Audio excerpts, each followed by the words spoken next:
Are you caring for a loved one with dementia? You don't have to figure this out all on your own.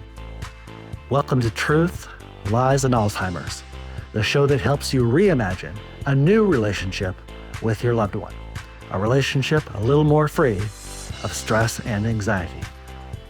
Join host Lisa Skinner and her 30-plus years of experience as she guides you on a new path to a better relationship with those you care for. Here's Lisa. Welcome back, everybody, to another new episode of the Truth, Lies, and Alzheimer's Show. I'm your host, Lisa Skinner.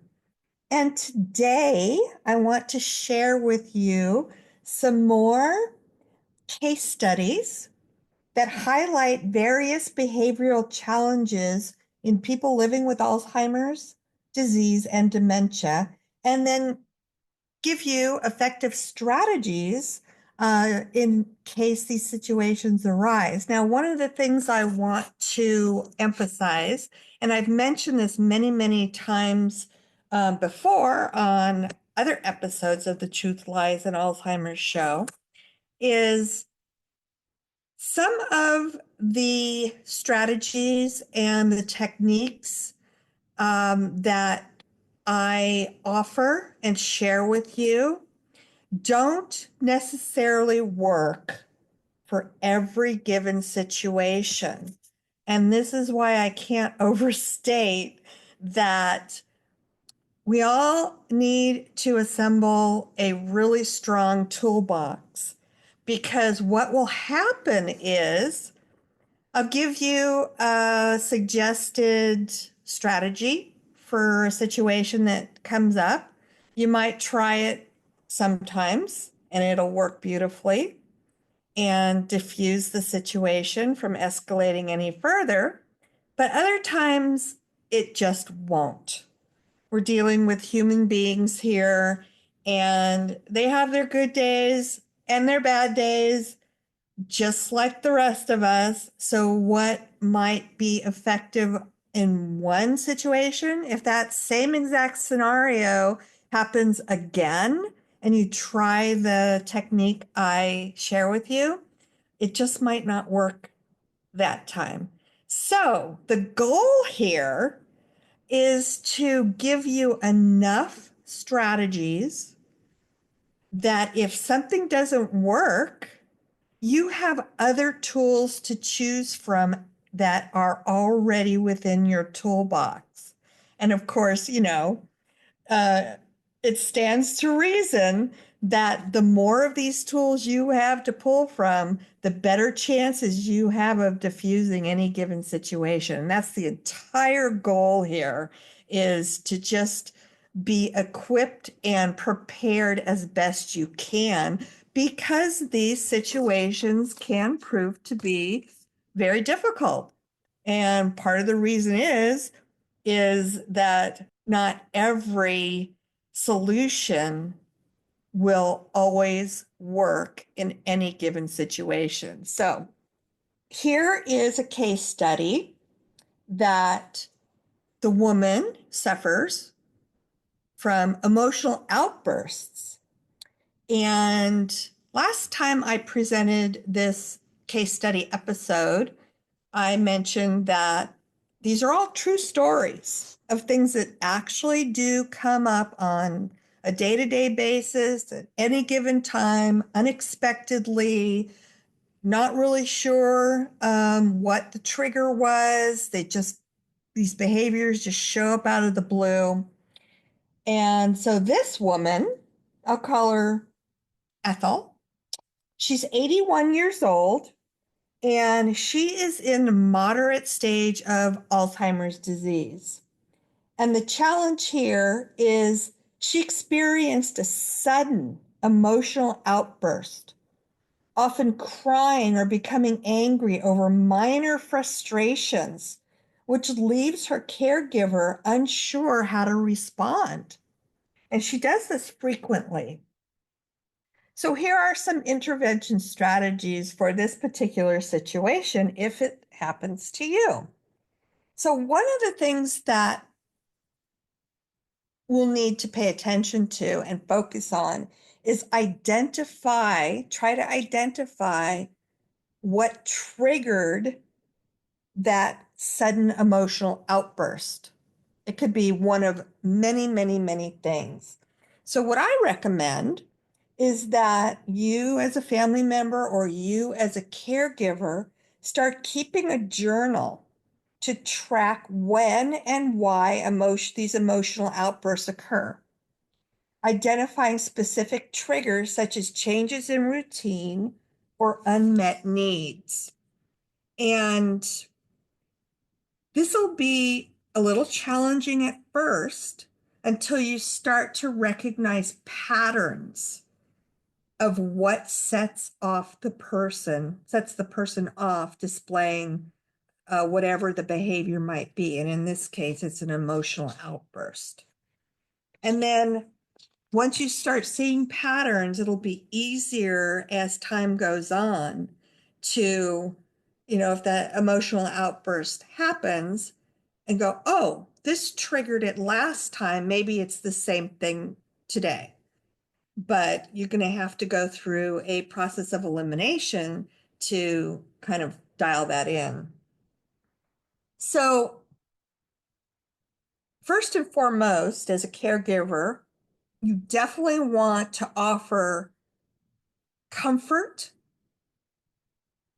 to Ethel or your person through gentle touches and reassuring words and validate those feelings during the episode.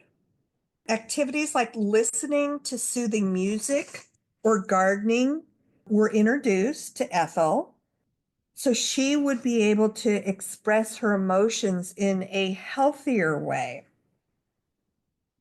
And then the outcome, hopefully for you, will be similar to this one, because by understanding triggers and providing emotional support, the frequency of Ethel's outbursts actually decreased, leading to a much more peaceful environment and positive outcome for both Ethel and her caregiver. So this case study is a sample or an example of a person with vascular dementia. He's 74 years old, and he just has lost interest in doing any activities. His name's Joe.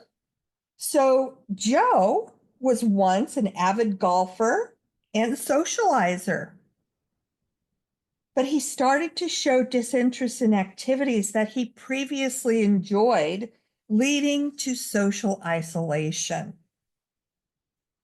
So some intervention strategies for this situation include reintroducing the activities. His caregiver gradually reintroduced Joe to golf by visiting the driving range, allowing him to engage without the pressure of a full game. Now, this gentleman had vascular dementia. If the caregiver's taking him to a golf course, to the driving range, he's probably early on with his cognitive impairments.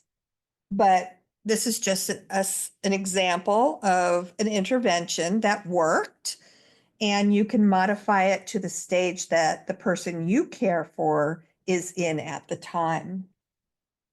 They organized small gatherings with friends from the golf club, providing familiar social interactions that did spark his interest or renewed interest.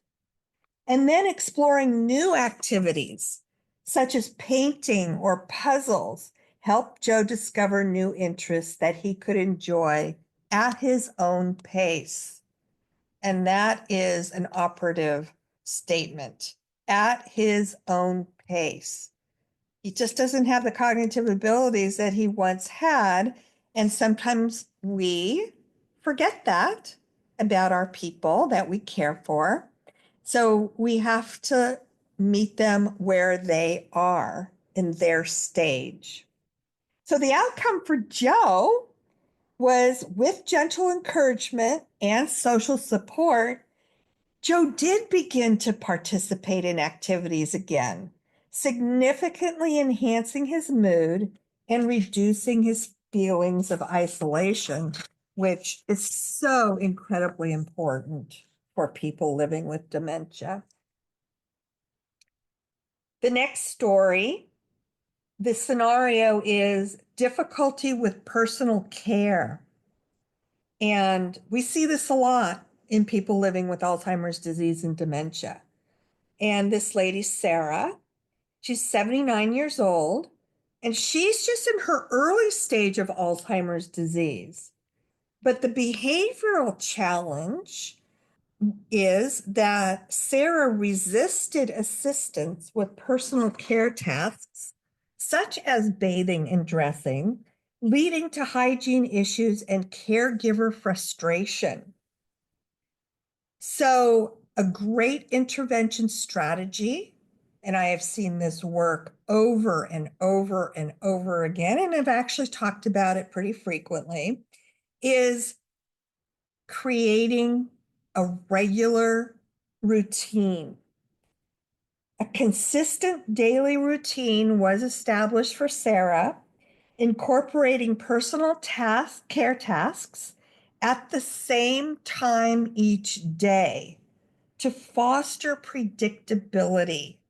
And this is such an important approach to people with cognitive impairment because they thrive on familiarity, and a routine represents familiarity. So really important to incorporate a consistent daily routine. But what her caregivers did was they offered her choices in clothing and grooming products, which ended up empowering her and ultimately reduced her resistance. It gave her back a little bit of her independence and felt like she had a say in things. And then they praised Sarah for her cooperation and independence during personal care, which reinforced positive behavior. So the outcome for Sarah was, with a structured routine and choices, she became more willing to engage in personal care, improving her hygiene and overall well-being.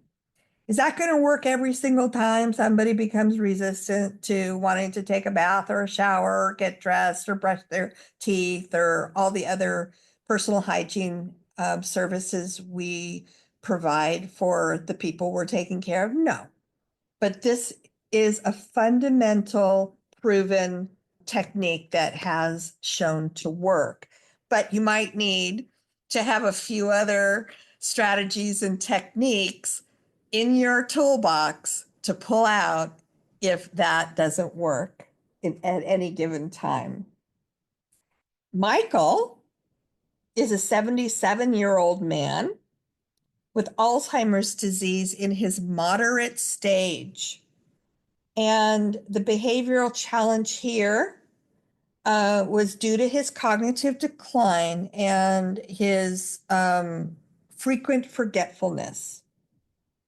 Now, Michael routinely and frequently forgot names of family members and significant events.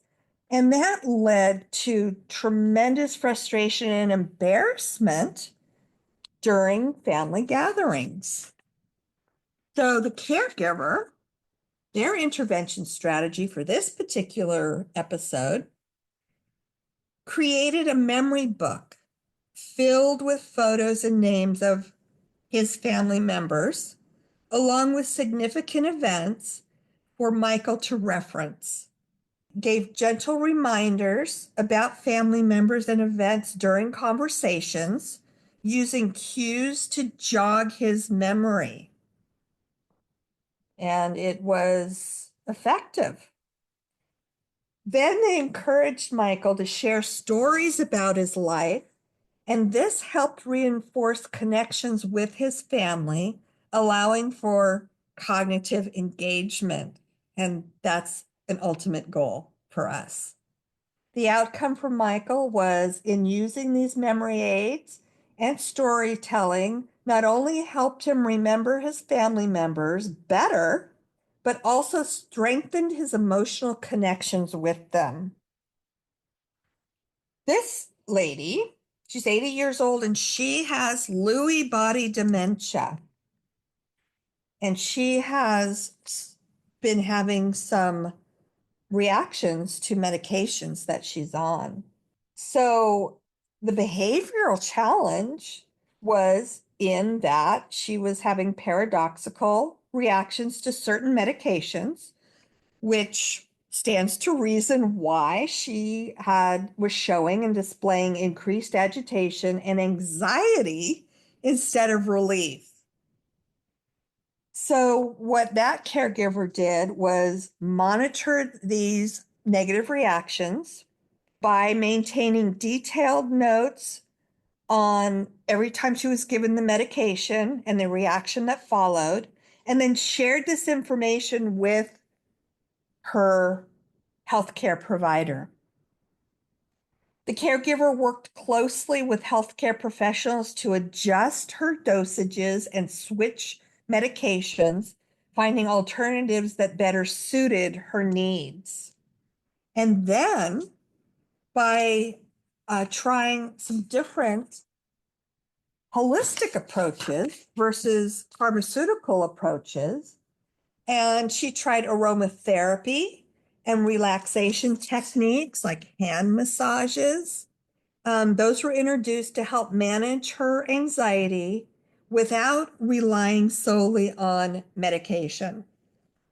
So the outcome in this scenario was through careful monitoring and collaboration with this woman's healthcare providers, her medication regimen was optimized, leading to decreased agitation and improved overall well-being.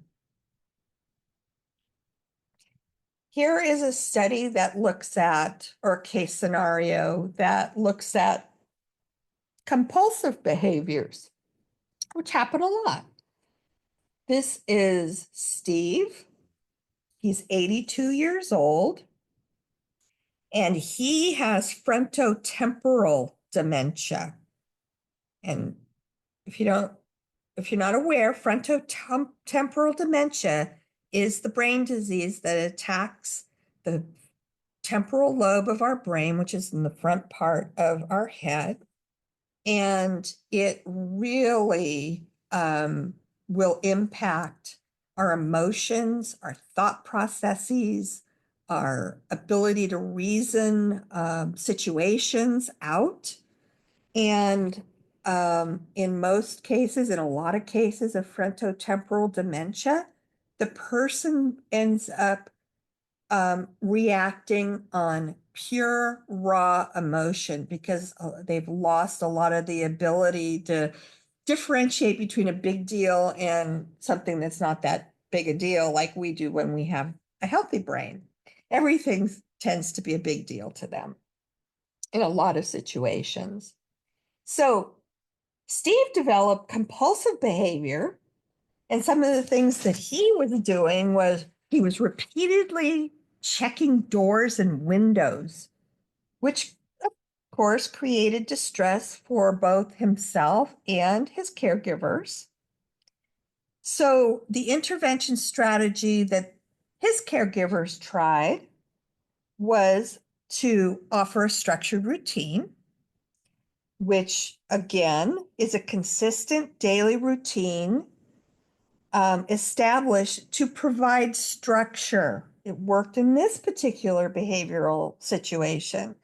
And it actually ended up reducing his need for compulsive checking behaviors. The caregivers provided reassurance that the doors and the windows were secure, and that reduced his anxiety related to his safety. He was concerned about his safety. When these compulsive behaviors do emerge, caregivers redirected Steve to engaging activities such as playing cards or doing puzzles to get his mind on something else. And the outcome for Steve, with the interventions that his caregivers implemented, was with a structured routine and reassurance, Steve's compulsive behaviors were minimized, leading to a much calmer environment. So again, collecting a variety of tools to assemble in your toolbox that any of these situations, if they might arise, and the chances that they will are pretty good, you have more than one option to try to diffuse the situation. So let me give you a few more. This one happens frequently, and this woman, her name's Joan. I'll call her Joan. She's 78, and she suffers from incontinence and, as a result, extreme embarrassment, which is understandable. She's aware she's incontinent, and she's in the moderate stage of Alzheimer's disease. And what happened to Joan is she began experiencing incontinence, leading to feelings of embarrassment and reluctance to participate in social activities. So, what the caregivers did for her was they established a regular bathroom schedule and encouraged Joan to use the restroom at set times, which ultimately reduced the frequency of accidents. The caregivers also provided discreet and comfortable incontinence products, which helped Joan feel more secure during outings, and also reassured her that incontinence is common in people living with dementia, encouraging her to participate in social activities without fear of embarrassment. So the outcome for Joan was positive. So by engaging or implementing a consistent schedule and supportive products, Joan felt much more confident and engaged socially, experiencing fewer accidents and a greater enjoyment in participating in activities. She wasn't just completely overwhelmed with the worry of, am I going to have an accident?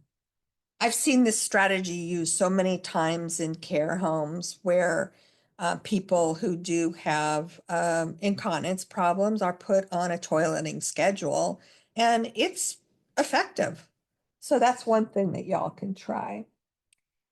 Adam is an 83-year-old man, and he lives with vascular dementia. So he's had strokes or mini strokes.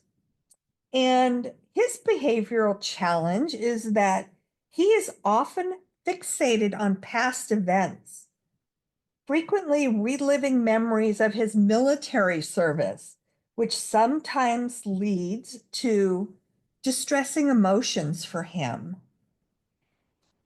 So the intervention strategy that worked for Adam was that the caregivers facilitated discussions about Adam's military experiences.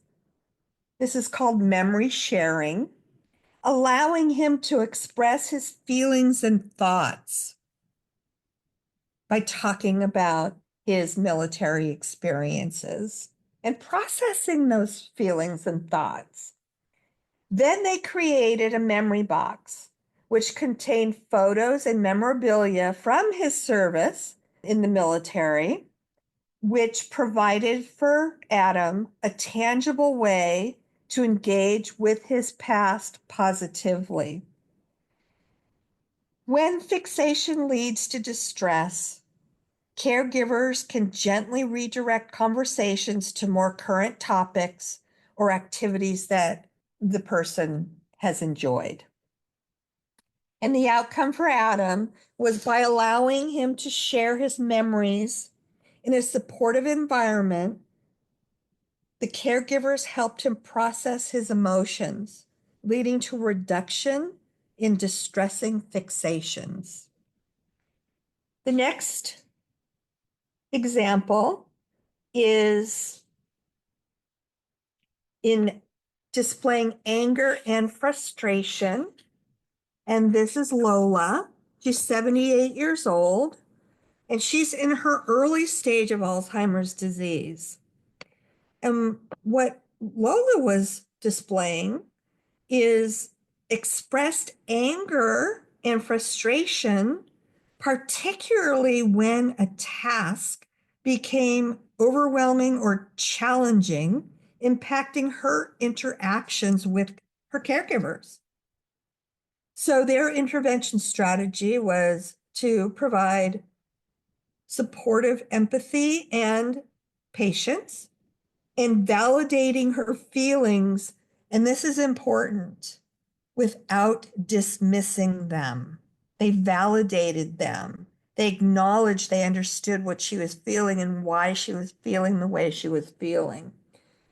Then they broke her tasks down into smaller, manageable steps, providing assistance as needed to reduce frustration during daily activities. And that worked for Lola. Then they praised Lola for her efforts and successes, no matter how small they were, which boosted her confidence and her motivation. So, in this scenario, the outcome was, with placing these supportive strategies, in putting them in place, Lola's outbursts of anger decreased, and she actually became more willing to engage in daily tasks with a positive attitude, because the way they went about structuring the tasks lifted her concern of failing, which just is a constant reminder of her cognitive challenges. So that was effective. This gentleman named Clark, he's 80 years old, and he also lives with frontotemporal dementia. And he socially withdrew as a result of the impact that the brain disease was having on the temporal lobe of his brain. He became completely withdrawn. He preferred to isolate himself rather than engage with family or friends. So the caregivers, what they did for him was they personally invited him to small family gatherings, emphasizing the importance of his presence and the enjoyment of his company. That's sweet. Then they planned activities that aligned with his interests, such as gardening or watching sports, to encourage his participation.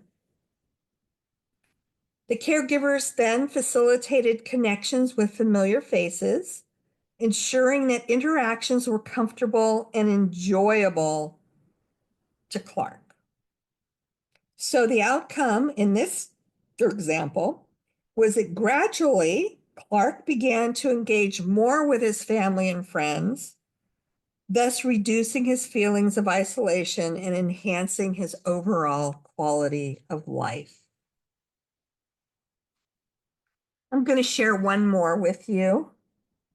This is a little unusual, but it does happen. I've seen it myself.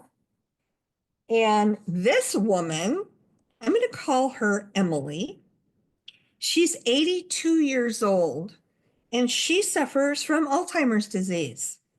And her behavioral expression is in overeating and compulsive eating. That's what she exhibited. Compulsive eating behaviors, often consuming excessive amounts of food and then becoming angry and irritable and distressed if she was denied the food. So the intervention strategy for her was to implement structured meal times.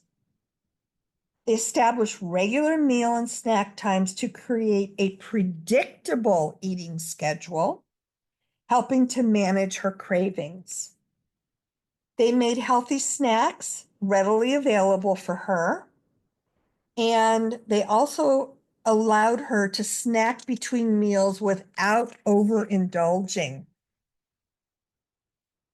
So, the other strategy they used was they involved her in meal preparation by providing her with a sense of purpose and distraction from her compulsive eating habits. I've seen this implemented so many times, and it's very effective. So the outcome for her was, with these structured meal times and healthier options, her overeating and compulsive behaviors decreased, which for her promoted better nutrition and better overall health.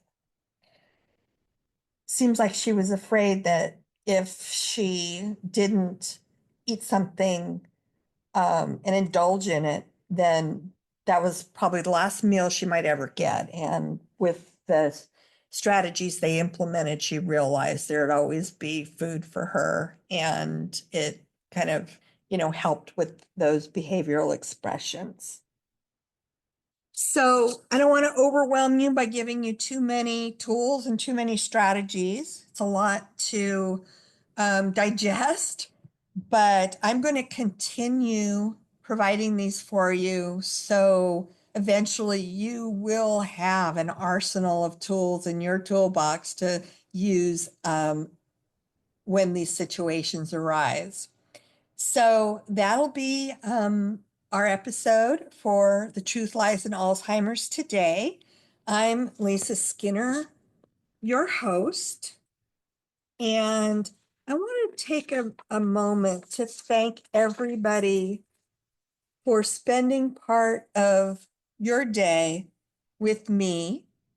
And as always, I look forward to having you back for next week's episode of The Truth Lies in Alzheimer's show.